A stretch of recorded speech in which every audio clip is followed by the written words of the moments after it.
Hi friends, எல்லாருக்கும் வணக்கம். சின்ன மருமகள் சீரியல்ல அடுத்த வாரம் என்ன நடக்க போகுது அப்படின்னு தாங்க இந்த வீடியோல பார்க்க போறோம். சேதுவுக்கு சென்னை வந்த இடத்துல வேலை அப்படின்னு சொல்லிட்டு 2 நாள் ஸ்டே பண்ணோம் அப்படிங்கிற சிச்சுவேஷன் ஆயிருது. ஸோ குழந்தைய வந்துட்டு 2 நாள் கழிச்சு கொண்டு வந்து குடுக்குறோம் மீனாட்சிய அப்படிங்கிற தகவலை நீங்க பஞ்சாயத்துல இருக்கவங்க கிட்ட சொல்லிருங்கப்பா அப்படின்னு ராஜாங்கத்துக்கிட்ட சொல்லிட்டு மீட்டிங்க்கு கிளம்பி போயிடுறாரு சேது. இங்க ராஜாங்கம் வந்துட்டு ஃபோன் பண்ணி பாக்குறாரு, நாட் ரீச்சபிள்னு வருது. திருப்பியும் செல்லப்பாண்டிக்காவது சொல்லலாம் அப்படின்னு சொல்லிட்டு, அதாவது தமிழோட அப்பாவுக்கு ஃபோன் பண்றாரு. அவங்க நம்பரும் நாட் ரீச்சபிள் வருது.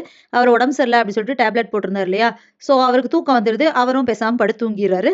இங்க வந்துட்டு பஞ்சாயத்துல எல்லாரும் வெயிட் பண்ணிட்டு இருக்காங்க, எங்க என்ன காணோம் அப்படின்னு சொல்லிட்டு. அப்போ தமிழ்ச்செல்வி சேதுவை கூப்பிடுறாங்க. அவர் தான் மீட்டிங்ல இருக்காருல்ல, சோ போனை எடுக்கல. அதுக்கப்புறமா மலருக்கு ஃபோன் பண்ணலாம் அப்படின்னு சொல்றாங்க. அப்ப மலருக்கு ஃபோன் பண்ணிட்டு எப்பதான் நீங்க வருவீங்க அப்படின்னு சொல்லிட்டு கேக்குறாங்க தமிழ்ச்செல்வி. நாங்க சென்னையில இருக்கோமே, உங்ககிட்ட யாரும் சொல்லலையா அப்படின்னு சொல்லிட்டு தமிழ்ச்செல்வி கிட்ட கேட்கும்போது யாருமே எதுவுமே சொல்லல அப்படின்னு சொல்லும்போது, இல்ல எல்லாரும் சொல்லியிருப்பாங்க, அவரு ராஜாங்கம் சொல்லியிருப்பாரு அப்படி இப்படின்னு சொல்லிட்டு மலர் வந்து சமாளிக்கிறாங்க. இப்படி வந்துட்டு போய் அங்க உட்கார்ந்துட்டு சொல்லாம இருக்கீங்க, நாங்க இங்க வந்து பஞ்சாயத்துல காத்துட்டு இருக்கோம் அப்படி இப்படின்னு சொல்லிட்டு போனை வச்சுட்டு இங்க பஞ்சாயத்துல இருக்கவங்ககிட்ட, இதுவே நாங்க இந்த மாதிரி பண்ணியிருந்தா நீங்க சும்மா இருந்திருப்பீங்களா, அவங்க மினிஸ்டர் அப்படிங்கறனால தான் நீங்க இப்படி பண்றீங்க அப்படின்னு சொல்லிட்டு பேசுறாங்க. அப்ப பஞ்சாயத்துல இருக்கவங்க, இல்ல ராஜாங்கம் ஐயா அப்படி எல்லாம் பண்ண மாட்டாரு, ஏதாவது காரணம் இருக்கும், வரட்டும் என்னன்னு விசாரிச்சுக்கலாம் அப்படின்னு சொல்றாங்க. சரின்ட்டு எப்படியோ தமிழ்ச்செல்வியை சமாதானப்படுத்தி வீட்டுக்கு அனுப்பிச்சிடுறாங்க.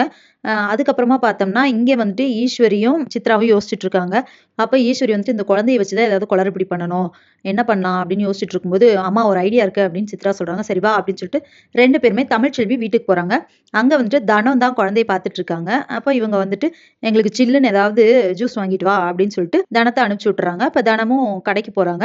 அப்போ வந்துட்டு வீட்டுல யாருமே இல்ல. சோ ஈஸ்வரி என்ன பண்றாங்கன்னா, அந்த குழந்தைய, அதாவது அழகர் இருக்காங்க இல்லையா, தமிழ்ச்செல்வி கிட்ட இருக்கிற அழகரை தூக்கிட்டு அவங்க வீட்டுக்கு வந்துடுறாங்க.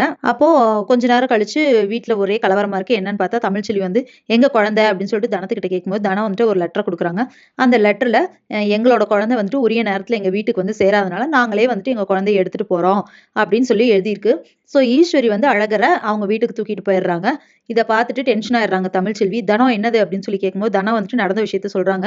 அவங்க வந்தாங்க, ஜூஸ் ஏதாவது வாங்கிட்டு வான்னு சொன்னாங்க. அப்போ நான் போனேன், வந்து பார்த்தேன் குழந்தை இல்ல, அவங்களும் இல்ல, குழந்தைய எடுத்துட்டு போயிட்டாங்கக்கா, இந்த லெட்டர் எழுதி வச்சுட்டு போயிட்டாங்க அப்படின்னு சொல்றாங்க. தமிழ்ச்செல்வி வந்துட்டு, இதை நான் சும்மாவே விட மாட்டேன், 2 பிள்ளையும் இப்படியே அவங்களே வச்சுக்கலான்னு பாக்குறாங்களா, இதுக்கு ஒரு முடிவு பண்றேன் பாரு அப்படின்னு சொல்லிட்டு கோவமா கிளம்புறாங்க. சோ இதுக்கப்புறம் என்ன நடக்க போகுது அப்படிங்கறத இனி வர வீடியோல ஒன்னொன்னா பார்க்கலாம் ஃப்ரெண்ட்ஸ். அது வரைக்கும் வெயிட் பண்ணுங்க. நன்றி, வணக்கம்.